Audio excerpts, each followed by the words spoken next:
চার শিশু সন্তানকে ঘরে ফেলে গৃহবধূ পালিয়ে যাওয়ার অভিযোগ উঠেছে কক্সবাজারের চকরিয়া উপজেলার সুরজপুর বিলিজারপাড়ার বাসিন্দা মোহাম্মদ মানিকের স্ত্রী জান্নাতুল নাইমের বিরুদ্ধে। ভুক্তভোগী মোহাম্মদ মানিক জানান, তার স্ত্রী কোথায় রয়েছেন সে বিষয়ে কোনো তথ্য না থাকায় এবং সন্তানদের নিরাপত্তা নিয়ে চরম উদ্বেগে ভুগছেন তিনি। এ ঘটনায় স্থানীয় গণ্যমান্য ব্যক্তিদের পরামর্শে তিনি চকরিয়া থানায় একটি লিখিত অভিযোগ দায়ের করেছেন। বৃহস্পতিবার 24 জুলাই সন্ধ্যার দিকে ঘটনাটি ঘটে বলে জানান মানিক। তিনি বিষয়টি তদন্ত সাপেক্ষ দ্রুত আইনগত ব্যবস্থা গ্রহণের জন্য প্রশাসনের জরুরি হস্তক্ষেপ কামনা করেছেন।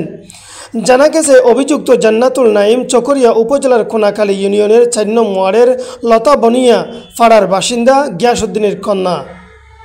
মানিকের পরিবার ও প্রতিবেশীদের দাবি, সন্তানদের এমন অবস্থায় রেখে একজন মায়ের এভাবে চলে যাওয়া চরম হৃদয়বিদারক ও দায়িত্বজ্ঞানহীন আচরণ। তারা বিষয়টির সুষ্ঠু সমাধান এবং শিশুদের নিরাপত্তা নিশ্চিত করার দাবি জানিয়েছেন। আমার নাম মোহাম্মদ মানিক, আর তার ওয়াইফের নাম জান্নাতুল নাইমা। তো তার বিয়েতে 9 বছর। 9 বছরের মধ্যে একটু হাঁটাহাঁটি হয়, মা হচ্ছে সামানো হয়।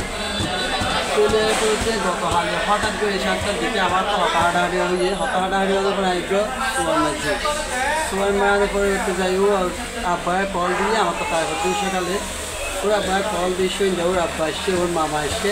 তাহলে আমার এলাকা তোমার দোয়া মামা থাকছে, ওরা একসাথে বই মাথা আধা ঘন্টা পর ফট ধরি আর বাচ্চা ফেলায় সাইডে বাচ্চা ফেলায় ফটে তো আমার তার ফটে আর বাচ্চা হতে হতে আমার দিয়ে এখন টন্ডা মত ধরি তাহলে টন্ডা মত ফোন আছে হদুকে মরত আছে একটু তো আমার ফটে আর টানা পেলাম টানা তাই আর উত্তরে সাইড দিয়ে সাইডে পরে তাই একটা অভিযোগ দিয়ে আমি